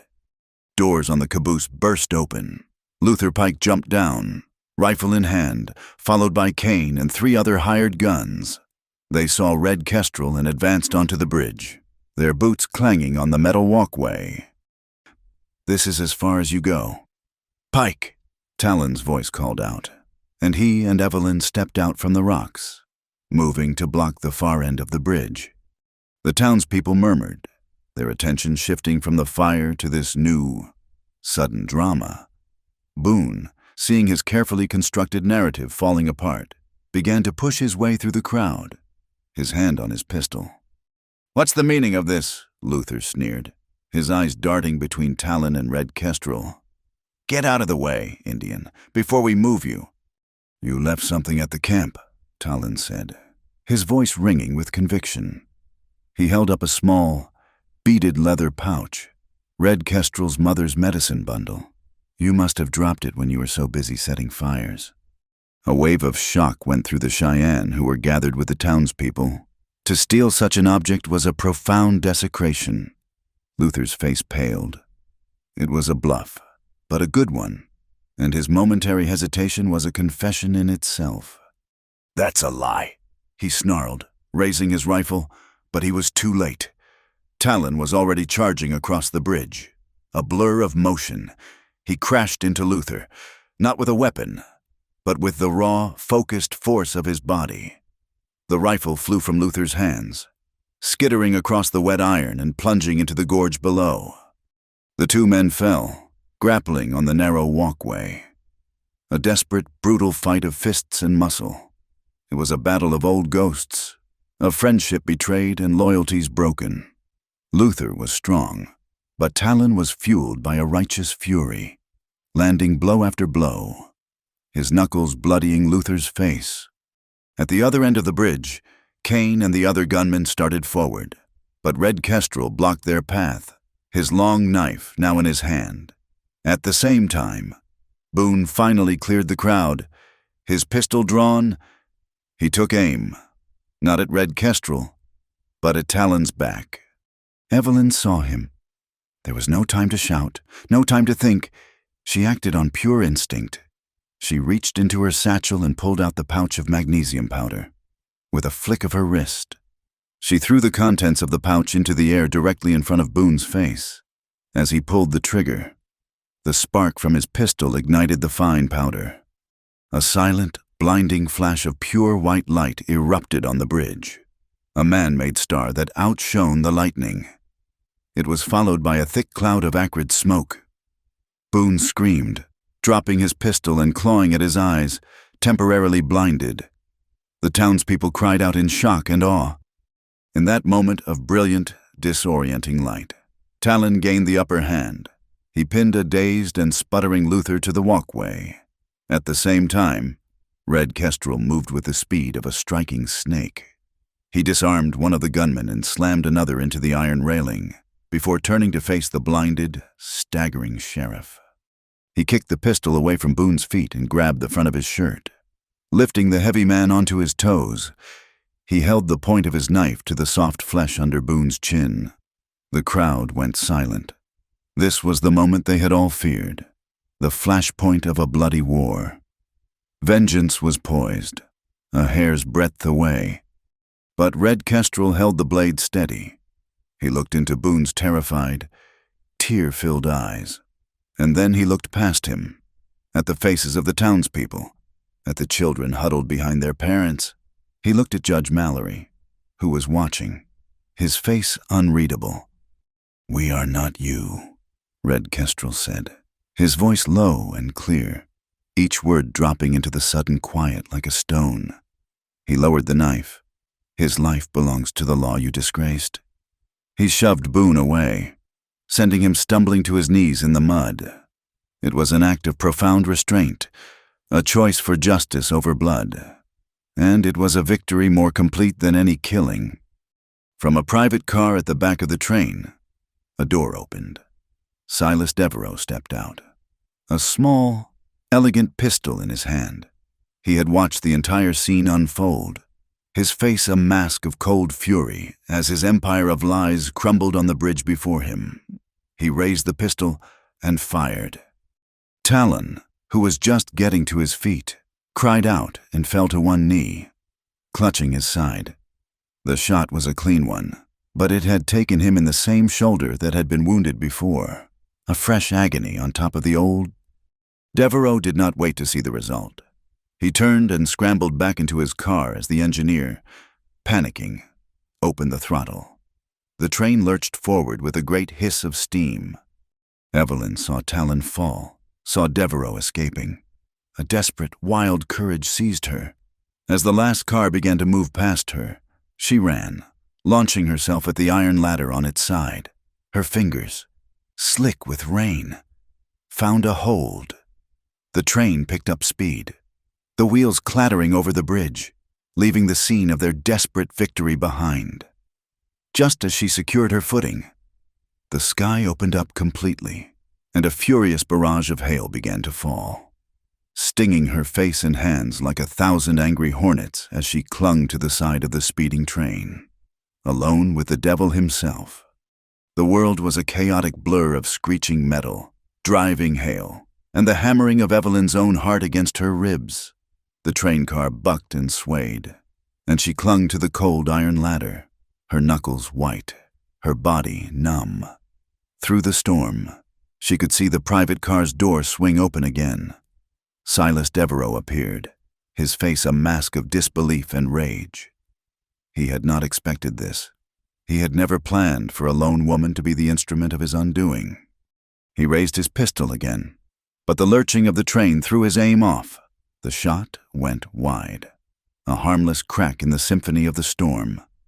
Before he could fire again, the train's brakes screamed, a long, agonizing shriek of steel on steel. The engineer, seeing the crowd and the judge on the tracks behind them, had finally brought the locomotive to a halt not more than a quarter mile from the bridge. Devereaux was trapped. He looked at Evelyn clinging to the side of his car, then at the open prairie stretching out into the rain. He made his choice. He leaped from the train, landing hard on the slick ground, and began to run. He ran not with the confident stride of a cattle baron, but with the frantic, clumsy gait of a cornered animal. The vast, open plain, the very land he had sought to conquer and control, now offered him no place to hide. He did not get far. A posse, hastily formed by Judge Mallory and composed of sober-faced ranchers who had witnessed the truth on the bridge, rode him down with a grim efficiency. They surrounded him, their horses steaming in the cold rain, their expressions hard. Silas Devereaux, the man who owned the future, was brought down in the mud, his fine suit ruined, his power broken. The trial, if it could be called that, was convened the next day in the small, clapboard church at the end of town. The storm had passed, leaving the world washed clean and the air sharp with the scent of wet earth and pine. The church was packed, every bench filled with the people of Ash Hollow and the surrounding homesteads. The Cheyenne, led by Naya, stood in a silent, watchful group at the back. It was not a court of law in the formal sense. It was a court of community, a gathering of souls to bear witness and pass judgment. Judge Mallory sat at a simple table in front of the pulpit, his face grave. On the table lay the exhibit's Evelyn's glass plate of the ledger page, the memorandum bearing her husband's signature, and the broken sheriff's star that Mallory had stripped from Boone's vest on the bridge. Devereaux and a sullen, bandaged Boone sat on the front bench, guarded by 2 deputized ranchers. At the other end of the bench sat the 3 captured gunmen, their bravado gone, replaced by a sullen fear. The proceedings began not with legal arguments, but with simple testimony. Judge Mallory called Evelyn first. She stood before the assembly, her voice clear and steady, and told her story. She told of her arrival, of the surveyor's stake, of the eviction of the Miller family. Then, with a steady hand, she held up the photographic plate for all to see. "This is the truth of Ash Hollow," she said, her voice echoing in the quiet church. Not the lies told at a false auction, but the facts recorded in Silas Devereaux's own hand. These are the records of his bribes, of his conspiracy to defraud this community and steal its land and water. A low murmur went through the crowd as they craned their necks to see the spidery script, the damning figures made visible. Then she held up the other document, the paper that had cost her so much personal pain. "This," she said, her voice softening with a sad resolve, "is a memorandum signed by my late husband, Captain James Hart. It shows that Mr. Devereaux's access to this valley began years ago, under the color of law, through a contract with the Army. My husband was not a corrupt man. But I believe he was a blind one. He was a man who believed in straight lines on a map, and he did not see the crooked hearts of the men he dealt with. I bring this forward to show that this rot did not begin yesterday, and to acknowledge my own part, however silent, in that history. My work here has not just been to expose a crime, but to pay a debt." She finished and sat down, a quiet dignity surrounding her. Next, Mallory called Jedediah Miller, the farmer. His face still etched with the pain of his loss, spoke in a plain, halting voice about his family's homestead, the sweat and hope they had poured into the sod, and the brutal, casual way it had all been taken from them. His wife wept quietly in the pews. His story gave a human face to the numbers in the ledger. Finally, the judge questioned one of the captured gunmen, a young man with fear in his eyes who seemed eager to trade his testimony for a lighter sentence. He confessed everything. He told the court that Luther Pike had set the fire at the Cheyenne camp on Devereaux's direct orders. He also revealed the final, terrible piece of the plan. "Luther, he was rigging the bridge," the young man stammered, his eyes wide. "He had a case of dynamite, said if the Indians gave us any trouble, he was to blow the bridge after we crossed. He said Devereaux wanted it to look like they'd attacked the railroad, a final solution. He called it—" "And what happened to Pike?" the judge asked, his voice cold. I don't know for sure. It was the lightning, maybe." "Or when Talon hit him, it must have knocked something loose. When the train lurched forward, the whole far end of the bridge it just fell apart. A big flash. Luther was right there. He just disappeared into the gorge." A wave of awe and sober finality passed through the church. Luther Pike, the traitor, had been consumed by his own treachery.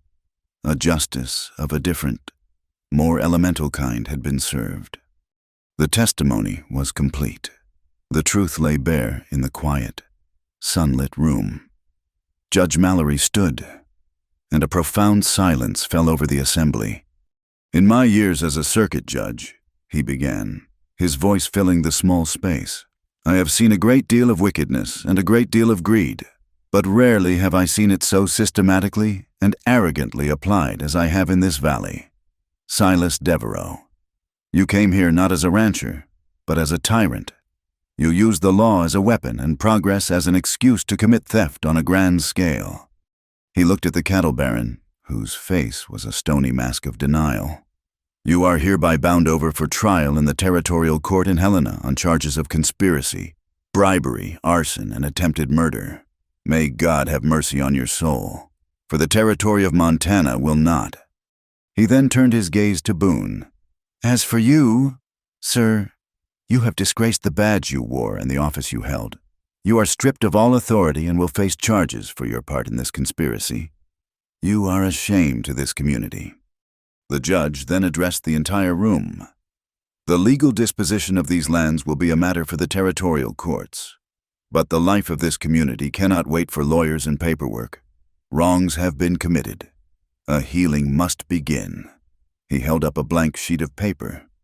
"Today, we will make a new law, a law of this community, a resolution, to be signed by the ranchers and homesteaders, and by the leaders of the Cheyenne people. It will guarantee shared access to the waters of Grizzly Fork and the grazing lands of the valley, until such time as the territorial government can make a just and permanent ruling. This document will be our promise to one another, that the time of fences and private water is over, and the time of shared survival begins." It was a revolutionary act, a moment of profound and unexpected grace. In the aftermath of the violence, a seed of peace was being planted. Later that afternoon, as the townspeople began to process the day's events, another, quieter act of healing took place. In a small room off the main hotel lobby, one of the deputies who had been at the bridge lay on a cot. He was the young one, the one who had panicked and fired his pistol. In the chaos, he had been trampled by a horse, his leg badly broken. He lay there, feverish and in pain. The door opened and Naya entered. She carried her leather pouch of herbs and a set of clean bandages. The young man flinched when he saw her, his face a mixture of fear and shame. He had helped to imprison her, and now she stood before him. Naya said nothing. She simply knelt beside his cot, her movements calm and gentle. She examined his leg with an expert touch, her fingers finding the break. She prepared a poultice to reduce the swelling and a tea of willow bark for his fever. Her hands were steady. Her expression was serene. She worked in silence, offering not judgment, but care. She was not his enemy. She was a healer. And in that small, quiet room, a bridge far stronger than the one of iron was being built. A bridge of mercy over a chasm of hate. The first, fragile step toward a shared future was being taken. The autumn that followed was a season of quiet mending. The Absaroka peaks sharpened against a sky of deep, cloudless blue, and the aspen groves along the creeks turned a brilliant, trembling gold. The raw wounds of the summer, the fire and the fear, began to scar over, replaced by the slow, deliberate work of rebuilding. The resolution, the simple sheet of paper that Judge Mallory had proposed, became the foundation of this fragile new peace. It was signed in the same church where the trial had been held, but the atmosphere was not one of judgment, but of solemn promise. Ranchers who had once looked upon Red Kestrel with suspicion now stood beside him, their hands calloused and their faces weathered, and one by one they affixed their signatures to the document. It was not a perfect peace.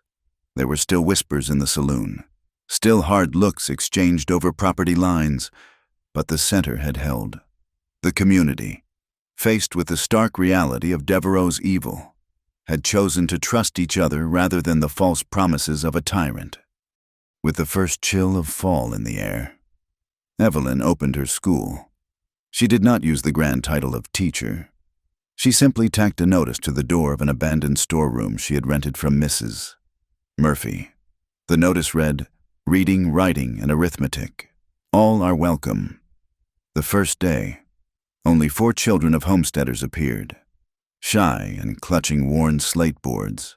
By the end of the week, the Miller boy was there, his arm now fully healed, and by the end of the month, 2 young Cheyenne girls, their curiosity overcoming their shyness, began to stand at the open door, listening.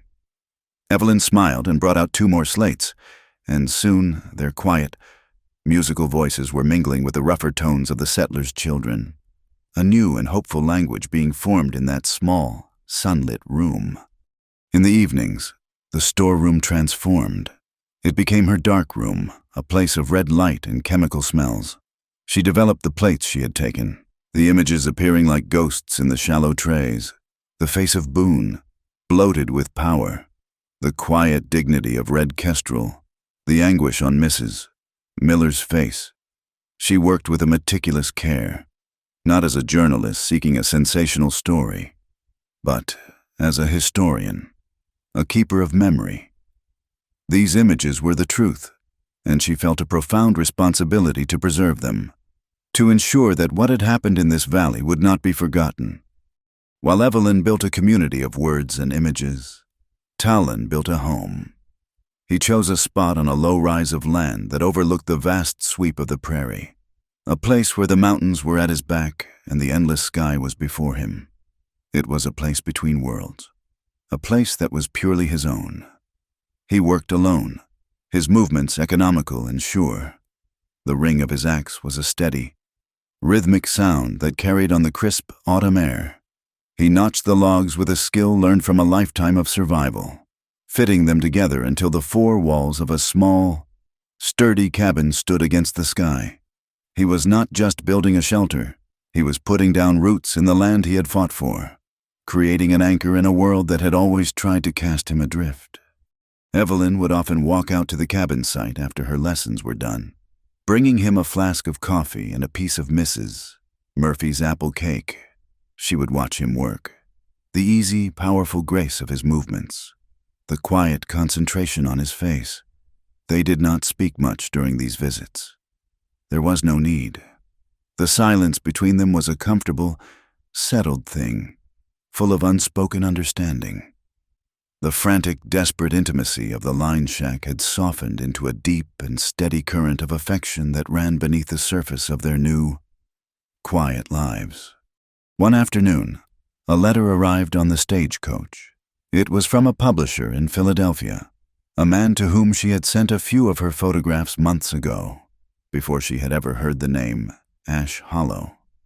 The publisher was effusive in his praise. Her images, he wrote, had a stark, honest power he had never seen before. He wrote of the public's growing fascination with the untamed West, and he made her an offer. He wanted to hire her as a staff photojournalist for his illustrated newspaper. He would pay for her travel, her equipment, her expenses. Her job would be to journey through the territories and capture the truth of the frontier, her photographs to be published for a national audience. It was everything she had ever dreamed of. A chance to use her voice, her camera, to tell the stories that needed to be told, a validation of her purpose, a way out of this small, dusty town and into the larger world. The letter felt heavy in her hand, a ticket to a different life. That evening, she walked out to the cabin. Talon was on the roof, fitting the last of the rough-hewn shingles into place. The skeleton of their future was nearly complete. She stood below, the letter in her hand, and waited. He finished his work and climbed down the ladder, his face smudged with pine tar, his eyes tired but content.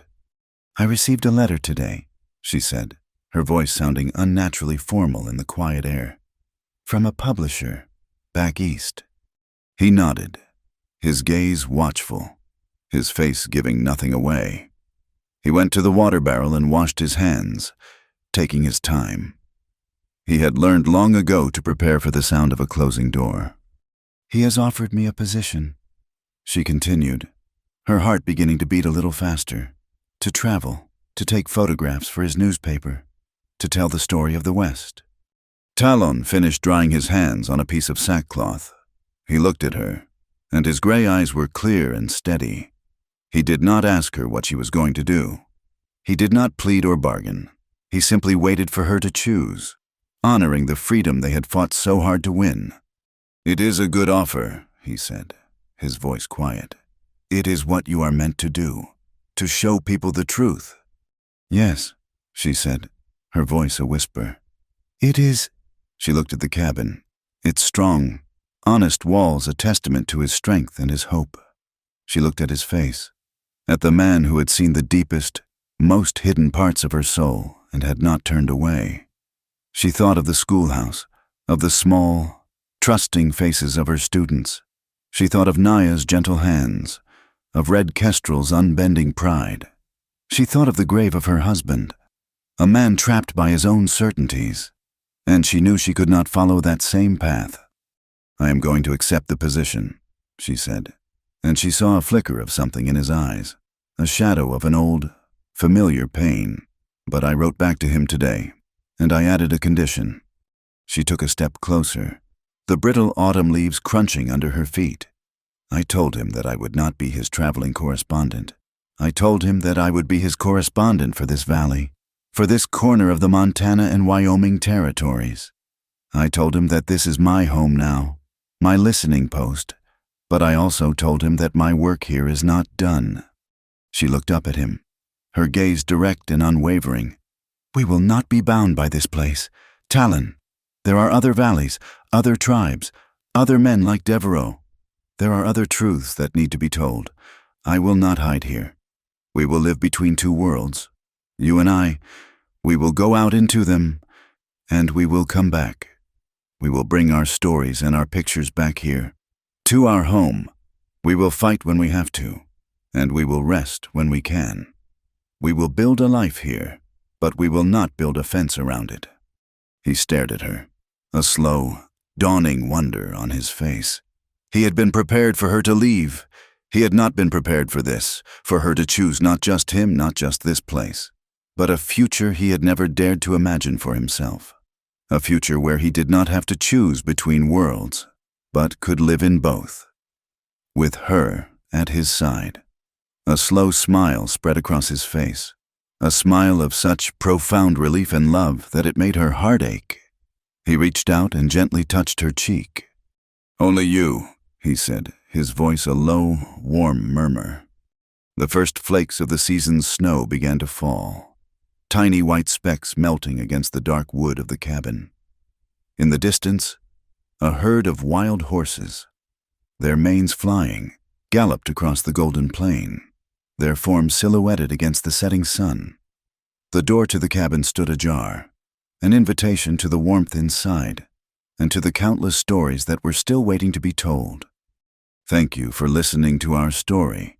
We would love for you to comment where you are listening from so we can all connect and share our thoughts, and invite you to subscribe to my channel Wild West Tales, like the video, and support further by pressing the hype button so this story in the video can be heard by more people.